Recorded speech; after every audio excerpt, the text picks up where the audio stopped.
આપનું સ્વાગત છે।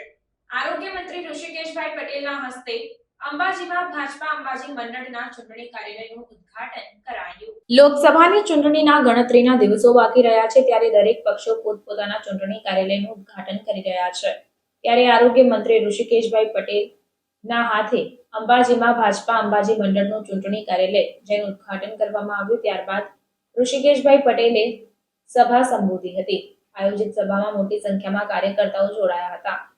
ચૂંટણી કાર્યાલયનું ઉદ્ઘાટન થયા બાદ આરોગ્ય મંત્રી ઋષિકેશભાઈ પટેલે અંબાજીમાં સભાનું સંબોધન કર્યું હતું। ત્યારે ગુજરાત પ્રદેશ પ્રવક્તા જયરાજસિંહ પરમાર પણ ઉપસ્થિત રહ્યા હતા। અશ્વિનભાઈ ચૌધરી પૂર્વમાં તાલુકા પંચાયત પ્રમુખ 200 થી વધારે કાર્યકર્તાઓ સાથે ભાજપમાં જોડાયા। ત્યારે 22 તાલુકા પંચાયત સદસ્ય અને 20 સરપંચો સાથે મોટી સંખ્યામાં કાર્યકર્તાઓ ભાજપમાં જોડાયા હતા। કોંગ્રેસનો દીવો ટમટમીને ઓલવાઈ જાય છે, કોંગ્રેસનો છેલ્લો સમય છે તેમ ઋષિકેશભાઈ પટેલે જણાવ્યું। ન્યાયપત્ર અન્યાયપત્ર છે, તો એ અન્યાય પત્ર માટે આપણે ન્યાય માટે ઝઝૂમવાનું છે અને મોદી સાહેબને ત્રીજી વખતે જંગી મતોથી બનાસકાંઠાની સીટ આપણે જીતાડવાની છે। ત્યારે આપ સૌ કાર્યકર્તાઓને ફરીથી એક વખત કાર્યકર્તાઓને પણ વિનંતી, આ વખતે હવે અઠવાડિયું બાકી છે, એક પણ મત ઘરે ના રહી જાય। દાતાની જેટલા પણ મતદાન મથકો છે પૂરેપૂરા ઉભરાઈ જવા જોઈએ। આજે દાંતા મુકામે ભારતીય જનતા પાર્ટીમાં કેટલાય ગામોના લગભગ 20 થી 25 ગામોના યુવાનો અને જે મજબૂત આગેવાનો કહેવાય આદિવાસી સમાજના એવા લોકો પણ હવે વિકાસને સમજ્યા છે અને આગામી સમયમાં ફરીથી એક વખત ત્રીજી વખત વડાપ્રધાન મોદી સાહેબ પ્રધાનમંત્રી બનવા જઈ રહ્યા છે।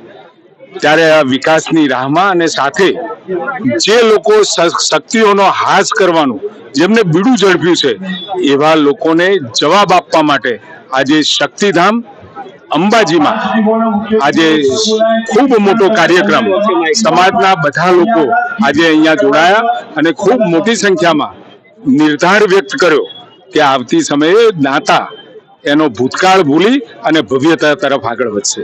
ખાસ કરીને કહીશું કે જે રીતે રાહુલ ગાંધી જે નિવેદન રજવાડાને બહુ નારાજગી પ્રવર્તી રહી છે અને જ્યારે તારે રજવાડાઓ જે લોકશાહીનું સ્તંભ બનાવવા માટે જ્યારે રજવાડા સોંપીને રજવાડા લોકશાહી બનાવવામાં મોટો ફાવ ભર્યો છે, ત્યારે એમને વિરોધ કરાય છે। એમની માનસિકતા પહેલેથી જ તમે કોંગ્રેસનો ભૂતકાળનો ઇતિહાસ જોશો તો તમને ખ્યાલ આવશે કે એમને કે જે લોકોએ દેશના વિલીનીકરણમાં સરદાર પટેલના પ્રયાસોમાં ખુશી ખુશી જે લોકોએ પોતાના રજવાડાઓ સોંપ્યા હતા, પોતાના રાજ્યો સોંપ્યા હતા, એવા લોકો માટે, એવા રાજાઓ માટે જે પ્રકારનું એમને નિવેદન કર્યું ખૂબ ક્ષોભનીય છે।